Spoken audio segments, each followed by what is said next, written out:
So here at Canterbury, the fairways are getting much softer, which means that the course is playing a lot longer, which also means that a lot of my students this week are now starting to have to use their fairway woods to even get anywhere close to the green in 2. And they're struggling. Some are topping it, some were saying that they're kind of thinning it, but they're just said, Danny, generally, I'm just really struggling to get consistent contact time and time again. The first thing I said to them, and I'll say to you, first of all, fairway woods are tricky to hit. They're the hardest club in the bag to hit off the fairway because they're the longest on the fairway and they're the least amount of loft you've got on your clubs. Having said that, there is a way to improve the likelihood that you're going to make more consistent contact time and time again. And what I shared with them, I'd love to share with you too, because I think it could really help. Before I do though, look, if you're new to the channel, so your first lessons of mine, please consider subscribing. I these videos just like this one every single week to try and help you improve your game. Plus you never have to remember a thing. I'll always put a free download practice guide in that description box below. So here I am, look, I've got 300 yards to go to the green, and many of my students automatically, because they've got a long way to go, they just pull out a fairway wood. The problem is, what they haven't done is step number 1, assess the lie. Now here, look, I've got a pretty decent lie, and I can get that fairway wood pretty much into the back of that golf ball, which is great, and that's gonna really be a lie to kind of choose your fairway wood. But just look, just a centimetre next to it, boom, it's just popped down a little bit. Now the problem is, look, I can't get the loft to the bottom of that golf ball.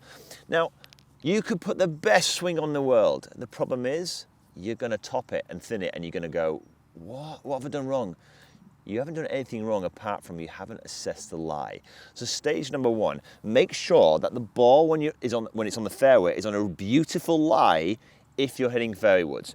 For those people who have maybe lots of club head speed, they may be able to hit a fairway wood out of there by hitting down on that golf ball. But look at this, when someone like me would hit down on that ball, I'm de-lofting that club. I'm not gonna hit that ball very high, but it needs quite a decent amount of club head speed to play that shot. For the majority of people that I'm coaching, it's an absolute nightmare. Don't do that. Make sure you've got a really good lie. If you haven't, choose something a bit more like a hybrid, a high lofted hybrid, maybe like a 5 hybrid, not a 4 or 3, again, too low, maybe 5 hybrid, 6 hybrid. Just advance it down the fairway. So step number 1, assess your lie. Now let's start looking at the golf swing. So once you've assessed the lie, the next thing you want to do to improve the quality of your contact is to be able to control basically where this club lands, where it strikes the ball. Ultimately, how deep it goes. Is it going under the ground or is it too high from the ground? You need to be able to control basically the depth of your arc, and you clearly need to be able to control where this face is aligned. So first things first, a lot of my students who are struggling to get the ball airborne often try to help that ball up in the air. It's completely understandable. But with a fairway wood, in fact with any golf shot on the ground, you want to hit slightly down on the golf ball. It basically guarantees good contact. To do that, you just need to remember that the golf swing is always an arc. So from here, look, I'm swinging, and the low point of the arc is underneath this kind of lead shoulder. So therefore, your ball position, the position of that ball, needs to be basically to the right of that. So if I put this club straight down here with the club, lead arm and club forming a straight line, I drop the club straight down, my ball, look, is behind that point. This simply gives you the best opportunity to make sure or guarantee great contact. Once you've done that, all you then do is this. You need to then basically make sure that you've got the right distance from the golf ball. So I see 2 things happening. Either people are too bent over like this, so their arms are crumpled in here. Now the problem is here is if the arms extend, what's going to happen? We're going to go digging straight into the ground. We're going to fat it. Conversely, you'll see some players sitting back like this. Now the problem is they're stretching for the golf ball. They will put the club on the ground, but because it's a stretch, when they finally come back to impact, they're now too far away and they'll probably top it or thin it, okay?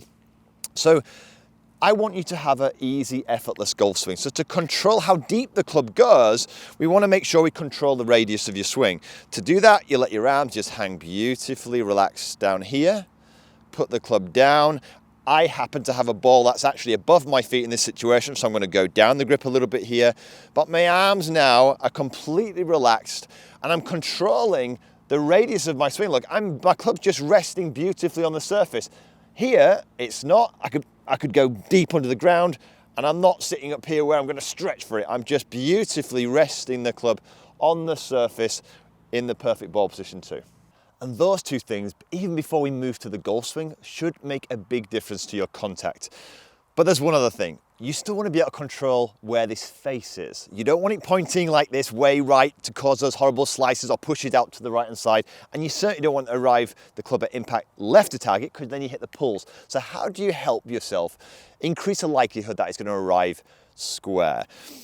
Again, let's start with setup first, then we'll do one thing in the golf swing.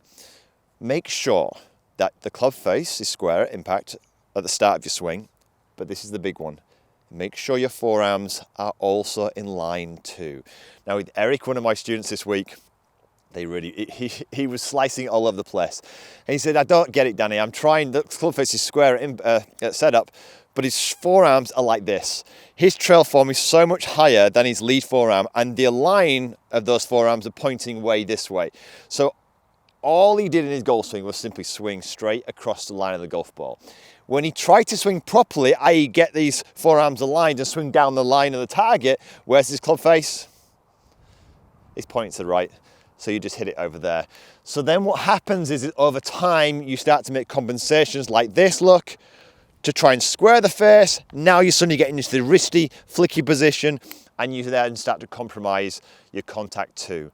So please, please, please, watch this. This is the big one. Hold the club out in front of you. Get those forearms lined up with Eric. All I did was take his forearm here, get his bicep, squeeze it next to his chest to get them lined up.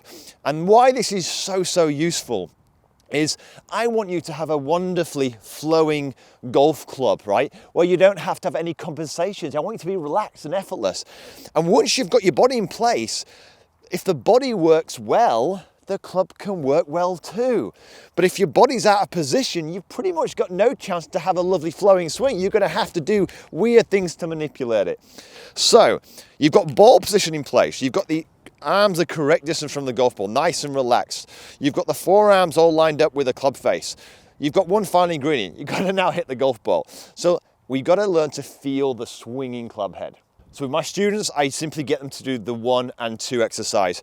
They've got in position, the body's now going to control this flowing motion, get them to swing backwards and forwards, and don't be frightened of actually striking that ground. 1 and 2, 1 and 2, right? You'll notice I'm taking a slight divot. The ground's very soft. This is just fine. This is me striking the ball, then the ground. So get myself set here, ball position in place. Whoops, that'll be a penalty shot. Put the club, look ahead of this ball, then move it behind. You know the ball's in the correct place here. Correct distance from the golf ball. From here, all I'm gonna do is make that wonderful flowing motion. 1 and 2, trust your golf swing. Nice and relaxed, and away we go.